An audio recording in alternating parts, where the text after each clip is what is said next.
Hey everyone, welcome back to How Have We Never Seen This Before? This week we watched Booksmart. Stay tuned to hear us talk about how every movie is sponsored by Volvo, Lauren's own personal affirmations, and how we relate to every best friend duo.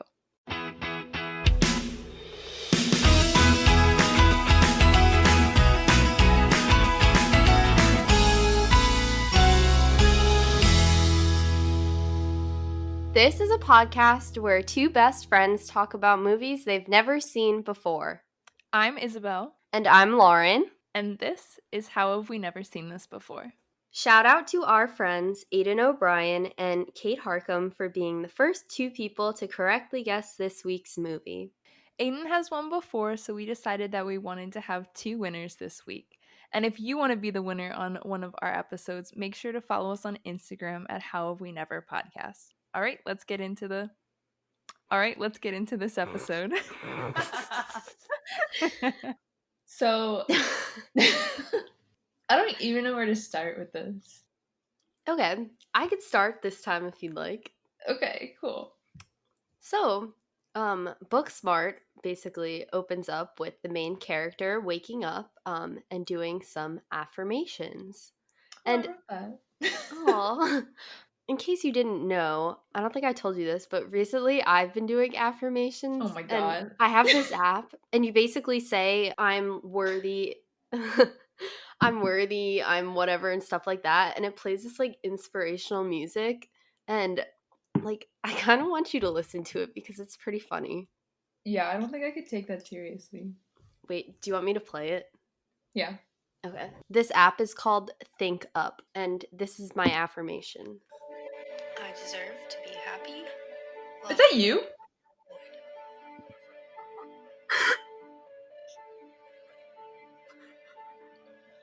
I love myself, respect myself, and accept myself exactly as I am. I choose to honor my beauty, my strength, and my uniqueness.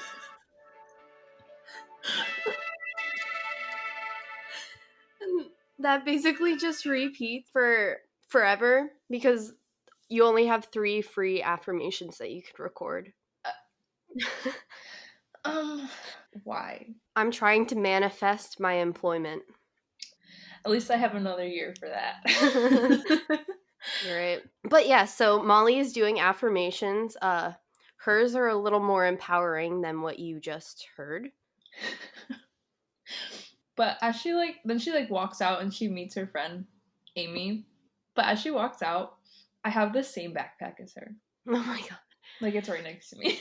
You know what I think is funny? When I was watching this film, I kind of like compared us to them. That's what I was doing. I definitely think that you're Amy and I'm Molly. I don't know if you agree with me or not.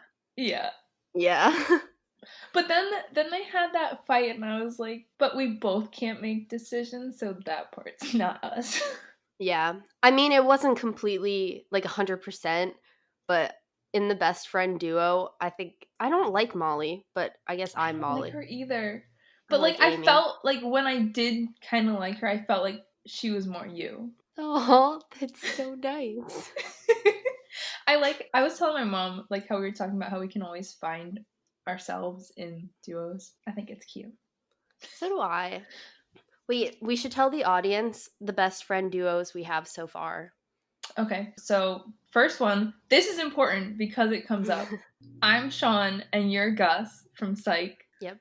And then I'm Nick and you're Schmidt from New Girl. Yep. And then from Teen Wolf, I feel like that's like a very niche show. Not like tons of people watch it, but like you're Scott and I'm Styles. Yep. 100%.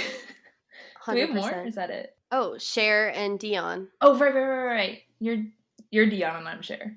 Yeah. I don't know how we determined that, but you're Cher and I'm Dion. I don't remember. Maybe it was like at a time where I couldn't drive. Oh yeah. You're a virgin who can't drive. Okay. Yes. But you also find out that Molly is the valedictorian and that she and Amy are kind of weird. Yeah, they're pretty weird. She's also the student body president. Oh, yeah. Also, I was thinking, like, Amy drives Molly to school, and I was like, we should have done that. But the thing is that your house was 5 minutes away from school in the opposite direction. I know. Like, it would be so counterproductive for me to drive to you or you to drive to me. Exactly. But then it's also the last day of school, and everyone's partying in the hallway. Is that like a public school thing? Like, my privilege is showing. I was about to say, I've never been to public school, and I would love to know, but neither have you really. I've never been to public school, actually. Yeah. I don't know. I don't think that's a thing. Someone please tell us. Wouldn't they get in trouble for vandalizing the school? I don't know. I don't know. But, we find out that they walk into the principal's office, and of course the principal is Jason Sudeikis. I love him. He's like, I hope I never see any of you ever again. Yep. But also she's like, I want to run the budget numbers with the next student body president. Like, are there budget? Like, that's never a thing we had. We don't see the budget. Or I feel like these elections, like, for us at least, were always a popularity contest and rigged. And they never actually did anything. Like, they just led morning meeting. Yeah. But maybe that's a private school thing. Ew, I hate saying that. Yeah, I feel like I hate myself. I really hate myself. But anyway, after they talk to the principal, they go to their first class, and their teacher's Miss Fine, and they're like best buds with the teacher. Which, like, did people like really have teachers that they like that much? Yes. Oh. For you are like related to some of your teachers from high school. They're family. I know. Your mom was a teacher. I know, but it's not like I didn't want to be like, hey, can I have your phone number? I don't know. Aren't you friends? I'm friends with a bunch of my teachers from high school on Facebook. But that's different. It's not like having their phone number to text whenever you need a ride to a party. Like, that's weird. I think they're really forward for high schoolers. Yeah. But at this classroom, this kid walks in, Jared. He's super rich. He wears like Gucci shirts and stuff with the snakes around the collar. But anyway, that kid, Jared, plays young Sean in Psych in the later season. He does? How did you know that? Because I just watched it. Oh. I just watched season 6 through 8 and the musical. Wait, that's so funny. And I love him. He's so funny. And he's my favorite character in this whole movie. Really? Yeah, I love him. He's so good. Do you not agree? No, I like him. I'm really happy with the ending. Yeah. But yeah, I guess if I had to pick one favorite character, I'd say him. Or Jason Sudeikis. I also, at this point, I double checked and I got all their names right. So like I went back and I wrote in their names in my notes so I wouldn't have to forget. So please be proud of me. I'm so proud of you. Oh, wait. There's also something that I was going to mention back at the beginning. Yeah. So at the beginning, Amy picks up Molly in her Volvo and they drive to school. Volvo. Ever since we talked about Twilight last week, I've been seeing Volvos everywhere. I just remember one of our teachers in high school, he had a Volvo, and that's the only person I think of when it comes to Volvos. I don't know why, but... You don't think of Robert Patterson? How do you say his last name? I think it's Pattinson. There's no Pattinson? Oh, I don't know. It's definitely not Patterson. Okay, let's just call him Robert P. Rob. Rob. But also, at this point, George, who's one of the kids in the class, I don't know I don't know his friend's name. Which one? The black friend. I don't know. Who? Wait, which? Like, George is the kid with the glasses who's like a theater nerd. Alan. Oh, his friend's name's Alan? Okay. Yeah. So I was they what?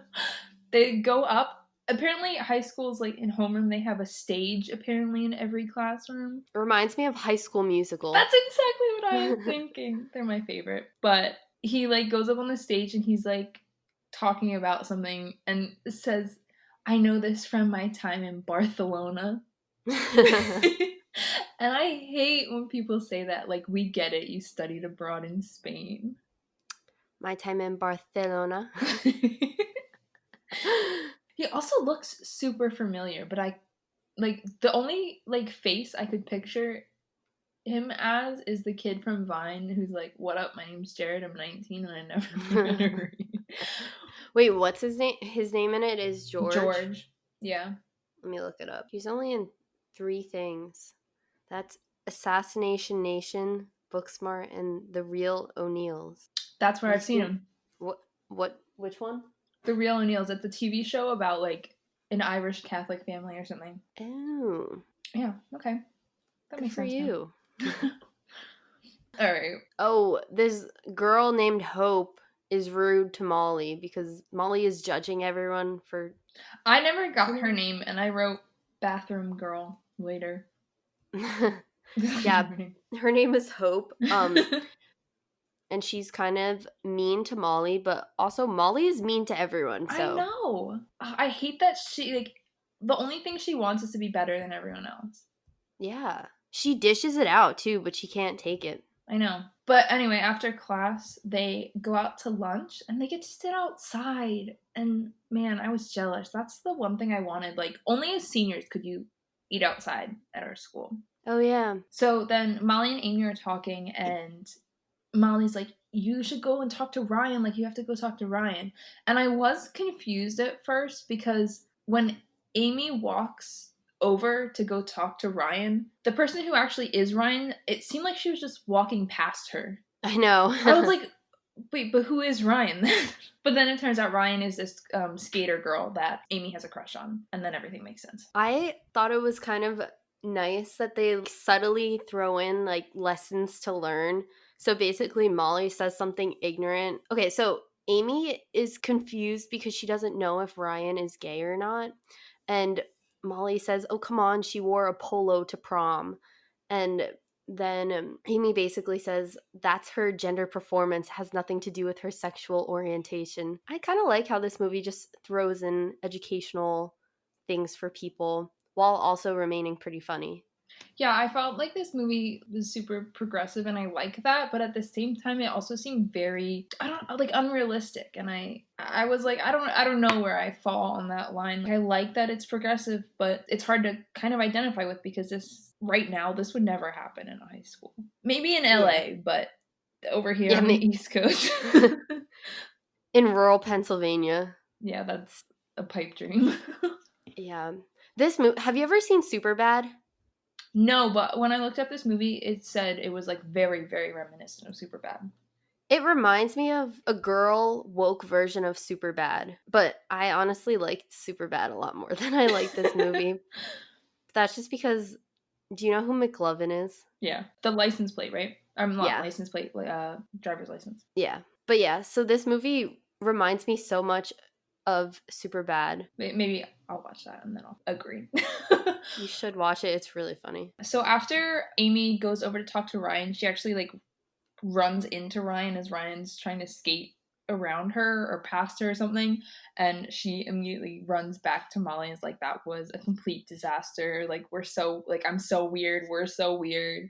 Like, why are we, like, I don't know. It was just like, why am I like this? Then she's like, I gotta run to the bathroom. And it's like a graffiti bathroom. I always wanted one of those. Those seem so cool. Where people just write all over the walls. But they're also like gender neutral bathrooms.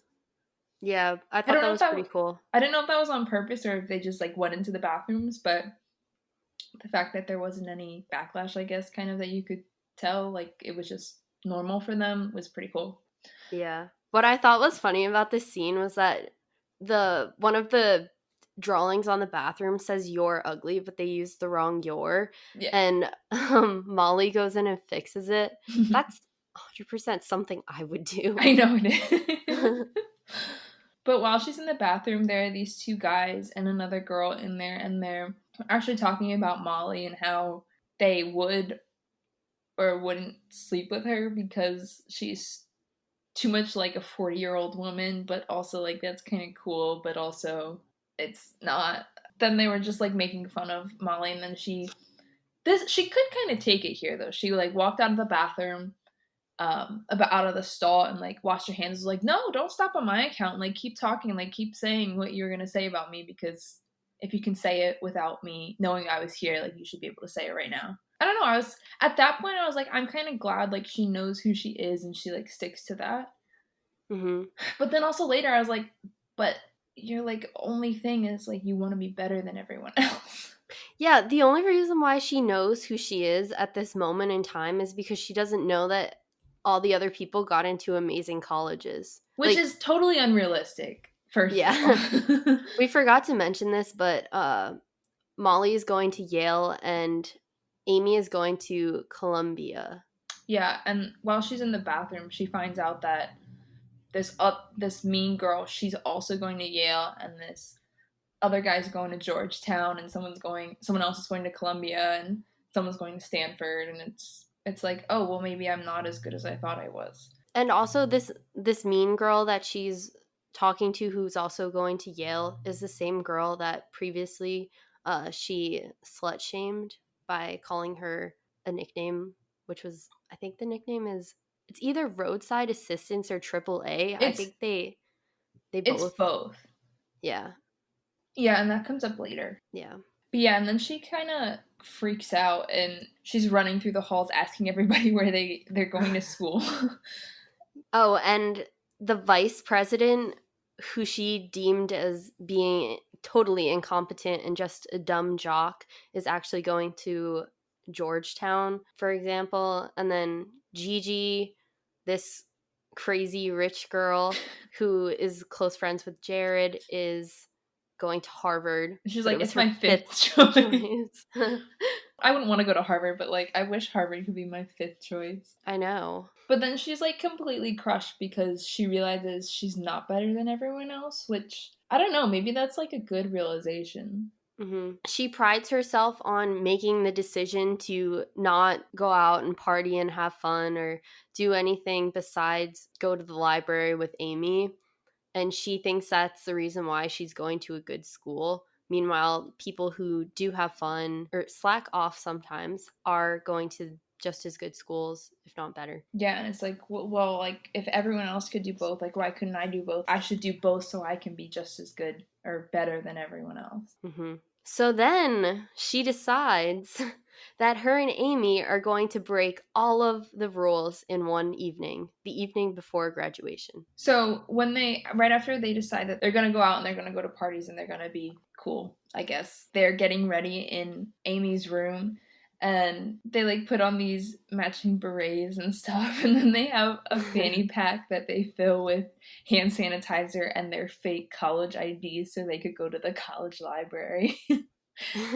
But then for some, I don't know what made them bring this up, but then they start talking about masturbating or something. Oh yeah. I don't know like where that came from though. Oh, because Molly wants Amy to lose her virginity this evening. Oh, I must have like missed that one part. But yeah, and they're talking about it and she's like I guess like practices or something. Why did this remind me of the Black Swan? The scene with the stuffed animals watching. Oh my, I didn't even think about that. But yeah, it's like exactly the same. That is all I could think about at this time. Ew. But yeah, like she practices with this panda stuffed animal. I don't know. And then they're talking about how Amy's parents actually think that her and Molly are dating because they spend so much time together. And Amy's like, yeah, whenever I tell them that I'm going to meet you at the library, they think I'm like going over to your house or like we're going out. And we're actually just going to the library. Yeah, so then they go downstairs and we find out that Amy's mom is played by Lisa Kudrow. And I'm like, yes. And they're like, they have all these snacks out that they've prepared for their graduation. And I feel like that's something your mom would do. Oh, yeah. Like 100%, like at your graduation party, she had all those things. You were at my graduation party. What did we No, I know. have? I don't remember, but there were lots of snacks. That was 4 years ago. Oh my god, they grow up so fast. Now I just graduated college and I'm unemployed. Gotta love it. Gotta love the state of the world. Gotta love having all this time to make podcasts. Yes, we do love it. If you'd like to sponsor us, please let us know. We need an income. Moving on.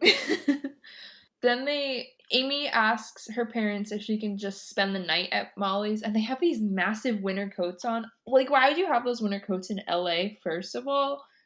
But, like, that's not convincing or anything. And she says, well, it's graduation. Like, you got to be here. But Molly says, like, her parents will drive them to the ceremony in the morning. And they go sit outside, acting like they're going to go to the party, but they don't have the address. And that's, like, kind of the huge part of the movie is that they don't have the address of this guy's aunt's house. Okay, I don't think that part makes any sense at all because they decided in the middle of the day that they were going to be doing this. And so their excuse was that everyone was already drunk and having fun, but how was that possible when they probably texted them in the middle of the day? I know. I don't understand why they couldn't have asked someone at school. So then they're on the side of the road and they're just watching videos of the party on like Snapchat, and the first person they call that they think would have the address to this party is Jared. But also his car, when he comes to pick them up, his car looks like the Mystery Machine. Oh yeah, it kind of does. Scooby-Doo. Oh my god. So when they get into the car, he calls it the SS lit as fuck. And then he goes to start the car and it starts playing a feminist audiobook. And I love that. I love Jared. He's just like all around a great person, I think. He is a good guy. And then Gigi calls, who's the super rich girl who's going to Harvard, and she's like, I left my tin of special things in your car. Amy and Molly like see it and they're freaking out. They're like, oh my god, it's drugs. Like, it very much looks like drugs. But Jared's like, no, it's actually her vitamins. She likes to crush them up and snort them. I do not believe that. And then they decide to start speaking in Chinese because Jared took Spanish and he wouldn't understand them. Did you understand anything that they were saying? I mean, I don't remember what they were saying. I think I like understood like some words. In case you didn't know, Isabel took Chinese for like 2 years. No, I only took it for a year and then I quit the third semester. But then instead of actually taking them to the party that they wanted to go to, Jared takes them to his yacht. And at this point I was like, I don't know what I thought this movie was going to be, but this is not it. Mm-hmm. Like, I don't know. This is not what I expected at all. It's kind of like Superbad because the whole movie, they're trying to get to this party and they end up at all these random places. It's like almost a direct ripoff off of Superbad. Maybe this would make sense if I had seen it. Maybe I'd like this more. I don't know. Yeah, but Jared basically says, prepare to get bashed at Jared's party. But get consensually bashed. But he said consensually bashed. So it's okay. Yeah. Yeah, so no one's at this party except Gigi. She comes up to Amy and smells her, and she's like, you smell like my vitamin. And then all of a sudden she's like, you're my best friend in the world. And she takes her up to the roof of this yacht, and but before that, I forgot. She puts strawberries in their mouths. It's just like, eat these strawberries. They like try not to, but that's it. And you're like, okay, that was weird. But you figure out later that they were dipped in drugs. Yeah. And Gigi offers Amy some of her weed to smoke, but then the security guard comes up and tells her she can't, and she freaks out, smashes a bottle, and threatens him. And while this is going on, Molly is downstairs with Jared, and she tries to tell him, like, you can't buy people's affection. You can't, like, try and, like, throw all these wild parties to get people to like you, and that he's just trying too hard. And then Jared's like, but you try hard at everything, and that's what I really like about you. Aww. Which is cute. And then Molly, like, freaks out and runs away and is like, I gotta find Amy, like, we gotta leave. And she eventually makes it up to the roof, and at this point Gigi's like about to jump off the top of the boat. Like, she tries to drag Amy and Molly with her and then jumps off the boat, and then they run away. Yeah, but Molly does not want the night to be over. She still wants to go to Nick's party. Yeah, and she calls a Malala. I don't know why they choose that. Like, it means full support, no questions asked. But I didn't understand why they used that name. I think in this movie they constantly reference feminist icons, and Okay. because they look up to them so much. So why not have a code word for arguably the best feminist icon there is, Malala? So then Amy's like, fine, because you said that, like, you get one a year. Are you sure you want to do this? She's like, yes. So they call a Lyft to go to this party, which they still don't have the address of. And the Lyft driver is their principal. Yes. I'm like, what is his car? I think, are the hanging lights like chili peppers? Yeah, I thought it was pretty cool. I always love decked out Ubers. I also think it's funny. It was a nice touch that they said that they were taking a Lyft. Yeah. Because Uber sucks. That's all I'll say. Yeah, I prefer Lyft over Uber any day. Yeah. And Lyft was kind of created for women to feel safe, which I appreciate. While they're in the car, Molly wants to prepare Amy for what could potentially happen tonight. So they put their headphones in and they start to watch porn in the car, which is like super, like, first off, you're in the car with your principal. Like, I don't care that you have headphones in. That's so weird. That is so bizarre. And while they're doing that, they're like, oh, Molly's phone is about to die. And she's like, oh, do you have any phone chargers? She's like, yeah, I've got like 20. And they plug it in and it's fine at first. Like, you know it's going to happen. But as soon as she plugs it in, nothing happens. But then the principal's like, oh, you want to listen to your own music? I can just turn it on the on the radio. And then this porn starts playing out loud. Yeah, and everyone freaks out. It's super weird. And then once they finally get to stop, the principal's like, oh, was that Cardi B? What? So then they show up at the wrong house, and it's a murder mystery party that is being run by George and Alan. First off, this doesn't happen. Second, Gigi is there, and she's completely dry, and no one knows how she got there because there's no way she could have made it there before them.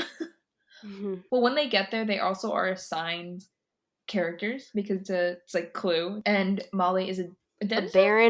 A barren orthodontist. And Amy is a farm girl who just moved away from the farm. But when they see Gigi, she says she knows where Nick's party is.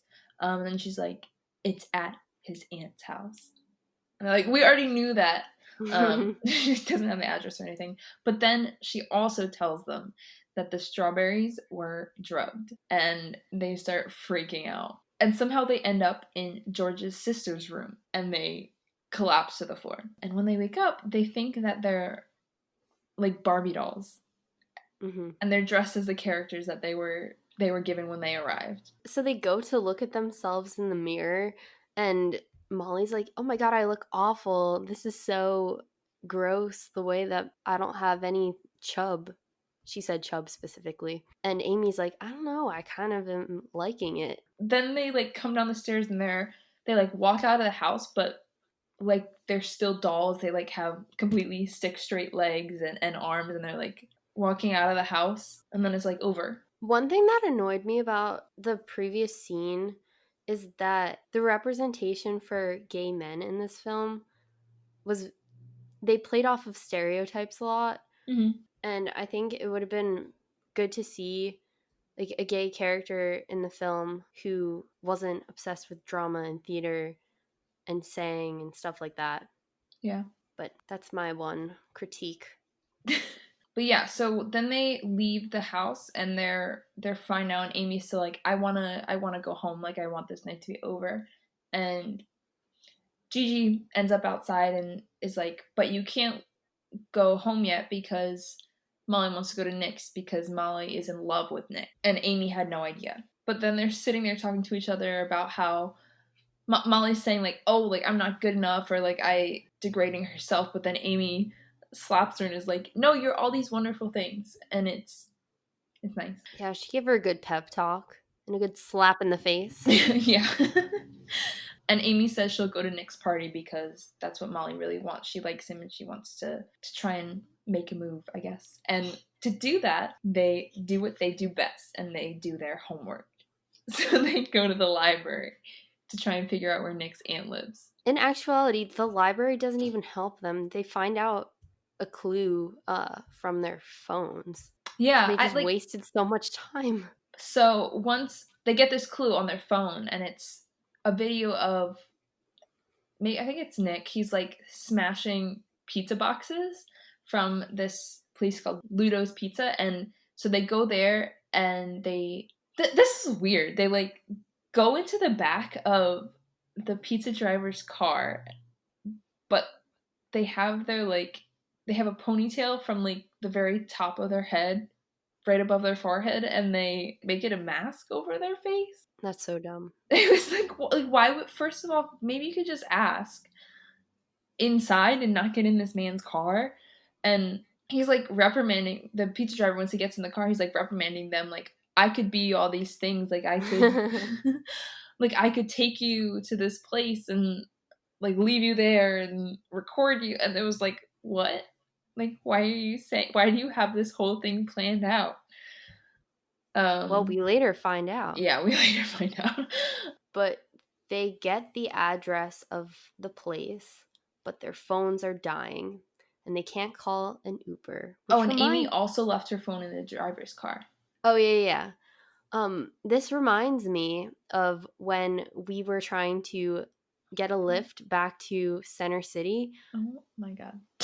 And after the 1975 concert, and we were stranded in Camden in 24-degree weather. And it wasn't even that our phones were like actually dead. It was that it was so cold our phones couldn't stay charged. Yeah. That night was so scary. Like, no one, even when we had full battery, no one would take our, what is it called? Like, our call or whatever. Yeah. No one would drive us home or drive us to our car. And just to clarify, my Uber rating is 4.98 and no one would take us. So they can't call an Uber, they can't do anything. So they call their teacher, Miss Fine. What teacher would ever be like, yeah, I'm going to take you to a party where I know there's underage drinking and I'm going to be totally fine with it?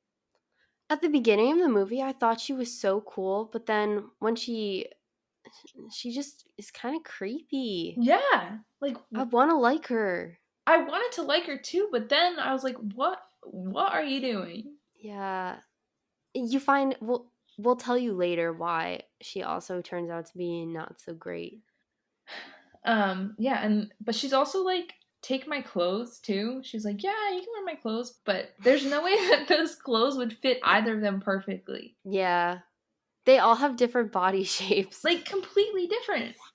Which is great, like, different representation of body types, but like, you can't take her clothes because they wouldn't fit you. But anyway, so they're finally at the party, and at this point the teacher's like, wouldn't it be funny if I went inside too and joined the party? And it was like, haha, no, don't do that. Wouldn't she get arrested she would definitely get arrested if everyone there was underage? Yeah. Like, why would you go inside? And she should, we'll get there. But when they get into the party, Molly. Molly sees Nick right away, and there's this weird dance scene between the two of them. Like, everyone else disappears, and they're modern dancing through the house or something. You can tell that they're trying not to laugh at this scene, especially when they do the head bobbing thing. That was so weird. That was so bizarre. I don't think it was necessary at all. No, it really wasn't. There was no point in it. But Amy sees Ryan as well, and she goes over to talk to her. They also see Gigi at the party. Who knows how she got there? And you also see Miss Fine walk in, and you're like, what are you doing here? And then the guy, I don't know his name. It's fine. We don't know his name, but he has really, really long hair, but he has it in braids. And then as soon as he sees her, he starts unbraiding them. And it's very uncomfortable.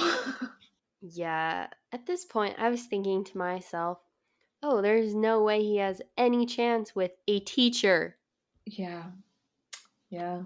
You'd think, but You would think. But then it cuts to Amy, who goes to do karaoke in a different room with Ryan and Gigi. And Nick sees Molly at the same time and is like, oh my gosh, like I can't believe I got Molly to go out to a party. It kind of like cuts back and forth between like the different scenes of Amy with Ryan and then Molly with Nick. And in the karaoke room, George is there singing karaoke, and Ryan tries to get Molly to sing karaoke, and it Oh, like, you mean Amy. why did I do that?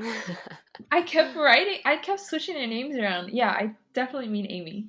Ryan tries to get Amy to sing karaoke, and she's really good. And then Molly's with Nick, and they're playing beer pong, and Molly's Listen, nothing warms my heart, my number one party school heart, than seeing someone playing beer pong with their crush and being their partner.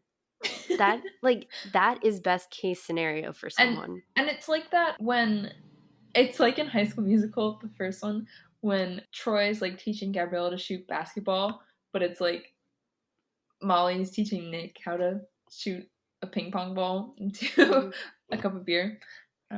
Nothing makes two people fall for each other more than being beer pong partners and winning. Victory. Yeah, that was cute. Like I was rooting for them at that point, and then wasn't anymore. But yeah, so anyway, we also see the guy with the long hair is like making a drink for the teacher and is like, do I want to sleep with her? Like, yeah, I do. And then goes over and gives her a drink, and she's like, wow, this is really good. She says, you're 20, right? Like that matters. He's your student. I know. Like he's still your student until he graduates. But then Nick is like, yeah, I love Hufflepuffs. And I was like, oh, Hufflepuffs. Yes, some Hufflepuff representation in here. Because everyone always hates Hufflepuffs, and I don't know why. I'm not a Hufflepuff, so I won't say anything. I'm a Hufflepuff, and yeah, I love being a Hufflepuff. I am actually, this is funny though, because I am actually like Ravenclaw / Slytherin like Molly is. Yep. Which is weird because I feel like you're Amy and I'm Molly, so. I know, it's weird.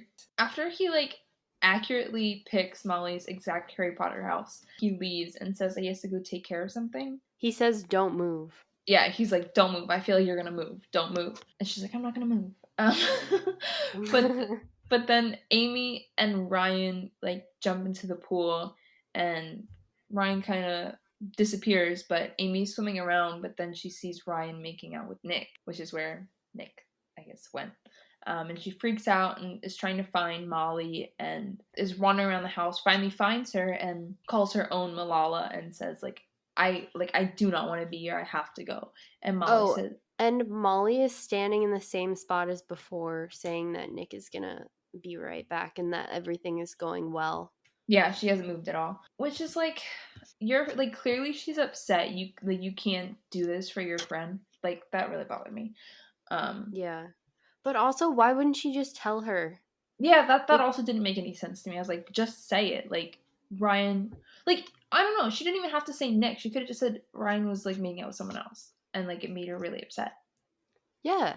You can't just say, I don't know. I think they were both in the wrong here because she didn't say anything, any reason why she wanted to leave. She just said, I need to leave. Like, but also, leave. I feel like it shouldn't matter. I feel like if she was clearly that upset and she's like, I need to leave, you should be like, okay, we're going. Yeah. Molly should have been asking, what do you need? We can go. Just tell me like the reason so I can help you. And Amy should have said why she was upset because she kind of makes it seem like she's just tired and wants to go. I don't know. She seemed like pretty clearly upset to me. I felt like there didn't need to be, like, right then there didn't need to be an explanation. Yeah. But Molly thought that she just wanted to go because she got wet in the pool. Yeah. So I think they were both at fault there. They should have communicated a little bit more than just screaming at each other. Yeah, and like while they're screaming, Molly's like, Amy, you always do this. You always talk a big game about things and then you quit. And then Amy's like, you're the one who forces me to do everything. Like, I spent this entire night out here with you because you wanted to do it. This is my one thing that I'm calling. Like, I want to leave and you're not letting me leave. And then while they're fighting, Amy says that she's going to Africa for an entire year. She was, I guess we totally missed this part, but she had this plan to go live in Botswana for the summer and make tampons, I guess. I think Yeah. that's what it was. And but then she comes clean and is like, yeah, I'm actually going for the entire year. I'm taking gap year before I go off to school. And I really didn't like Molly at this point, but they are both at fault. Oh yeah, Molly sucked at Yeah. this point too. There's no need to scream. Yeah, it was. Molly was upset because not only because she didn't tell her, like Amy explains why she didn't tell her because Molly is so controlling. And Molly proves that to be true because she starts screaming about how they're not going to graduate together, they're not going to live in DC together. All of Molly's plans, her whole future revolves around her dragging Amy along with her to things. Yeah. It was like I don't know how you, I guess because it's like her, but like how could you not see like by listing off all these things like that's exactly what Amy was just saying. Exactly. But yeah, everyone recorded their fight, and then Amy like walks off and goes to the bathroom, and there's another girl in there, and that's Hope. The mean girl from before. Yeah, Well, one of them. yeah. And then they're arguing for a little while about like the types of people that they are and how they're both of them are not the best version of the people that they could be, pretty much. And you could just see the sexual tension climbing here. Yeah, and then Amy kisses her. It was so sudden. She didn't like lean in, give Hope room to lean in a little bit too. Yeah, it was It was just like very a like smack. yeah, like you can't see it, but I'm like shoving my head forward. Yeah, that could have also ended really badly, concussion wise. Yeah, that is what it. But she's so much shorter than her. But anyway, True. then they're making out, and Jared shows up at the party at the same time and goes to talk to Molly about how like no one really knows him and like what he wants to do except for Gigi. Like how maybe they're more than like what everybody thinks they are, pretty Hmm. much.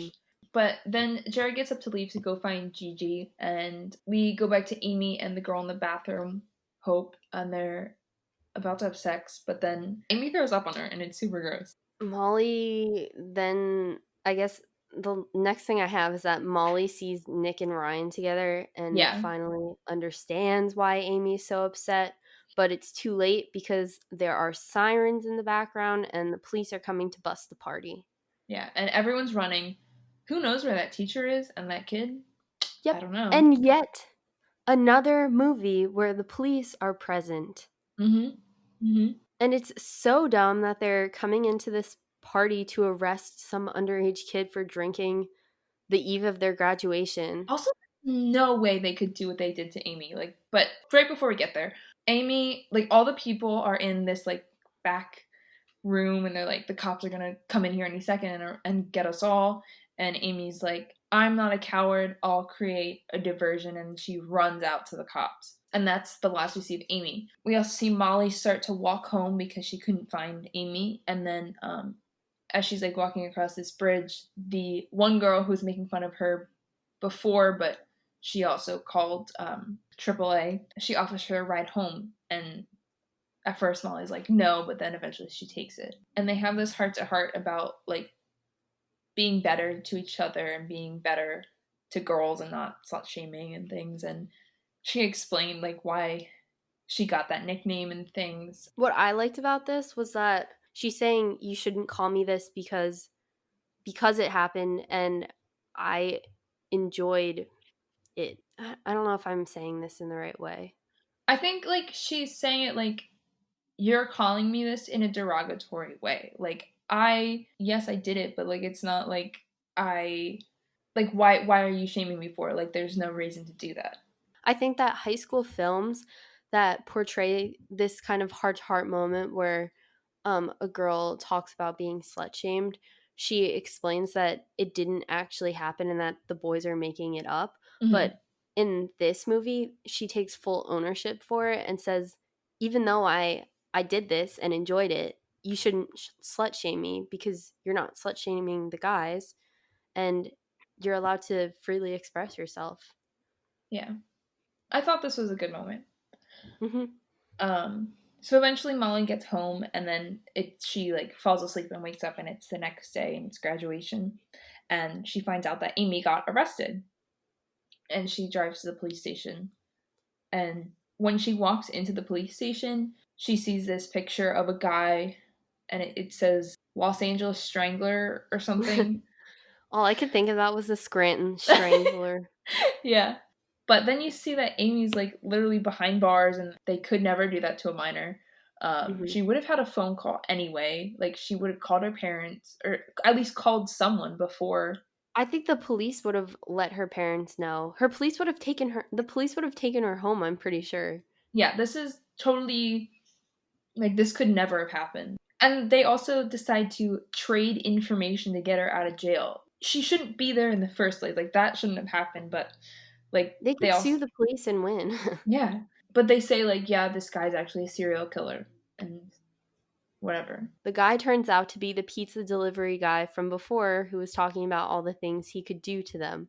Yeah. And once Amy's out of jail, we see that they have Jared's car, and they start their drive to graduation. First off, they like run a red light right in front of the police station. Yeah. What? Do they not know about traffic cameras? Also, it's LA. She was like, it says 18 minutes, but we'll make it in 7. I'm sorry, LA, 18 minutes means like an hour. Yeah. But so you get to graduation, and Gigi is a concert pianist. She is just straight up vibing, playing some song on the piano.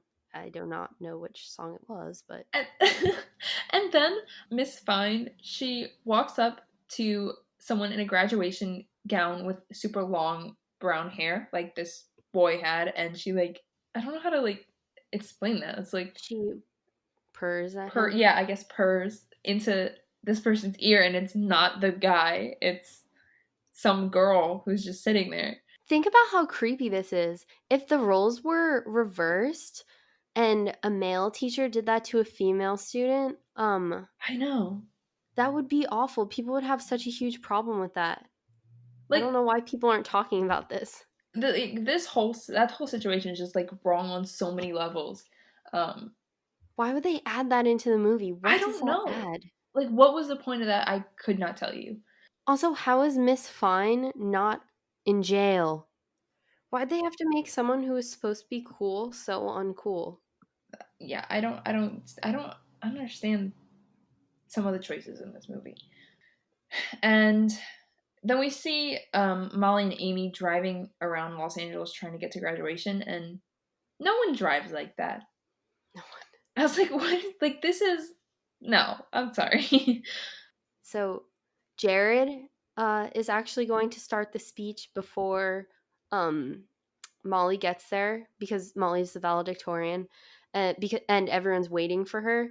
And so he starts off the speech by talking about, he reads directly and he says, "Hi, I'm Molly. I'm a woman. I'm a woman, and straight white men, blah blah blah blah blah."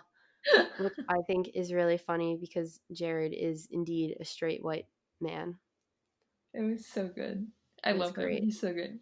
And then Molly and Amy, like after he starts his speech, Molly and Amy drive in like drag racers, and they crash through the gate. I wonder if they got some of their driving moves from Twilight. But I had such a problem with this, and I don't know why. I guess like it just seems so fake. But it's a movie. I know, but I don't know. I like when high school movies are a little bit more relatable. I feel like It's supposed to be like Superbad, I think. I guess And I have to see it. I have to see it. Superbad is not relatable at all. But yeah, after they show up, Molly runs on stage. Amy's like, I'm gonna go grab my seat, but Molly drags her up, and everyone cheers for Amy because she distracted the police or whatever. And then Molly kisses Jared In front of the whole class and everyone's parent. Just ew. It was like weird, but also I was like, yes. But yeah, then Molly gives a different speech than she had planned, and she basically says like, I'm sorry, like I shouldn't have been like trying to prove that I was better than everyone. Like I appreciate all of you. It's very short, but then after she's done, George and Alan come up on the stage and start singing for some reason. I don't know what that was, but they like cut it off and we see Amy packing. Mm-hmm. She's packing to leave for Africa, and her mom like cuddles that bear, and it was very weird. And then her dad does too, and ugh. Yikes. And then the girl from the bathroom, Hope, shows up outside her door, and Molly's freaking out. Amy just goes down to see her. Hope and Amy are really awkwardly talking, and then Molly's in the window just freaking out. And it was just awkward. But then Molly goes to drop Amy off at the airport to leave for Botswana, but it was a super like awkward goodbye. Like Yeah. she's just like, "Okay, see you in a year." It kind of reminds me of our goodbyes, though. We have awkward goodbyes. Yeah. Wait, do you know those TikToks that are about best friends who never like hug? I feel like that's us. I didn't want to send that and be like, "This is us," because I was like, maybe we like have hugged. We never hug. I hug you probably once a year. Yeah, it's very weird when we hug. It's so weird. I hate it. We really never hug. Never. I only hug you when it's been a long time since I've seen you. Or like, but even then, it's just like a formality. Like I can like picture like the very few times we've hugged, and like the two that are clearly in my mind are the pictures from I know what you're gonna say. Baccalaureate, like your baccalaureate, where I'm sobbing. And I look like your child. And then like graduation the next day. Yeah. I think it's because when you hug me, like you're not that much shorter than me, but your head like falls like right on my chest, and I feel like I'm your mom. Yeah, that's why I don't like hugging some of my shorter friends because But like what? We've known each other for 13 years, maybe? Yeah. And I could maybe say like we've hugged 5 or 6 times. No, we've hugged more than that. Not that I'm like, not like it's at least double digits. Like 12. Maybe like 1 for every year. Yeah. 1 for every year. But yeah, it's a super sad goodbye. Quite like ours are. Or not, because we don't hug. But anyway, when Molly goes to drive away, Amy jumps in front of her car and is like, "Let's go get pancakes." And that's it. And I was like, did I miss something? Was like pancakes like a thing? That ending sucked. And like, there's no way she put her bags in the car, so her bags were just left at the airport. Mm-hmm. But yeah, that was the end. And I didn't know that Olivia Wilde directed this until the first credit played. That's why Jason Sudeikis is in it. Oh yeah. That was Booksmart. Oh, I forgot to think of a question for you. I'm disappointed. Ooh, I have a good question. Yeah? Okay. My question for you is, what star sign do you think Amy and Molly are? Oh. I'm not like an expert on all of them. Mm-hmm. I don't think either of them are Scorpios or Aries or Gemini or Leos. Definitely not. I don't know anything about like an Aquarius or like a Pisces. I think Amy might be a Libra. Dude, I was gonna say that Amy's a Libra. Oh my god. That was so good. Yeah, I think Amy's a Libra. Uh-huh. Okay, let me think about Molly though. I hope that you say the same thing as me. Okay, I'm like thinking. For some reason my mind's going to Virgo. I'm thinking Virgo kind of because they like to have plans. They like to have like organization. I don't think she's a Cancer. Can I tell you what I think? Yeah, tell me what you think. I think she could be like a rising Virgo, but I also think that she might have Sagittarius in her. Okay. That would make sense because we both have Sagittarius.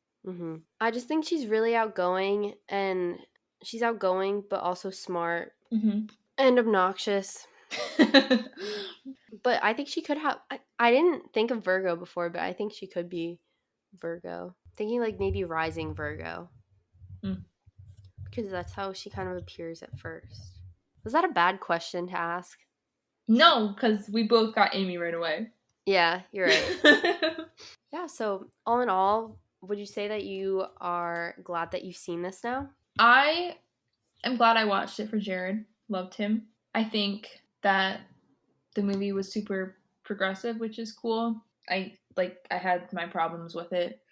It's like some things just totally didn't make sense. And I have like my qualms with like high school movies that aren't totally relatable, because I think coming of age movies like this should be, because they're for the youth at that time.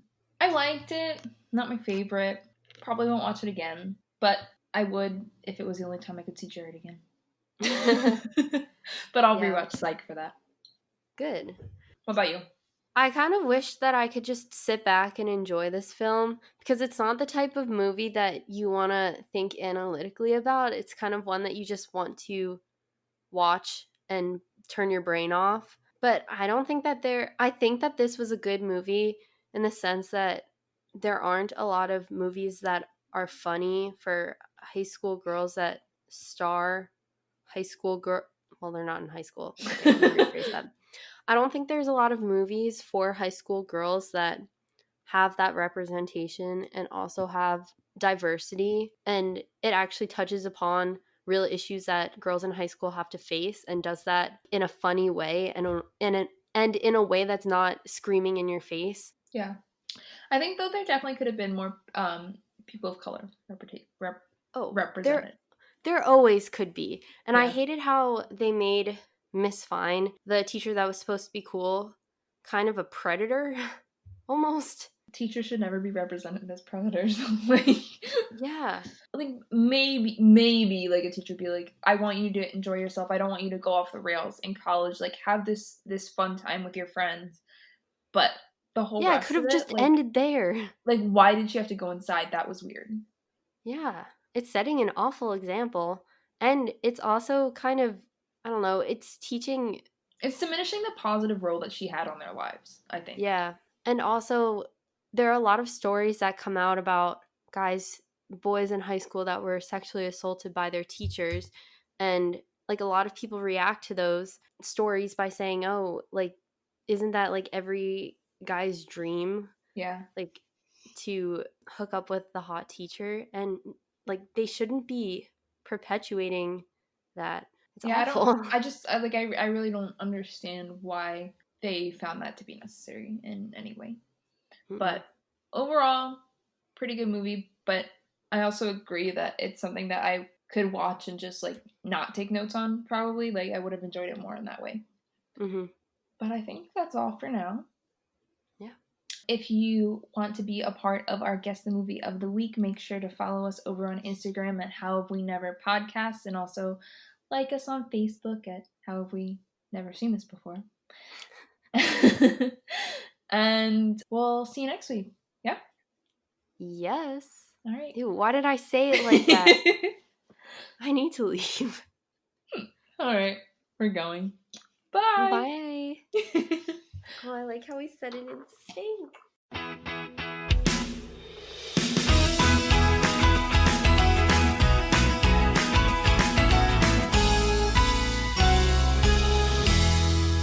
Hey, congratulations, you've made it to the end of our podcast. We hope you enjoyed listening. How Have We Never Seen This Before is produced by Isabel and Lauren. The music is by Scott Holmes. The podcast art is by Michael Beaumont over at Monitor Comics, and our social media is run by Lauren Cola. Thanks for listening.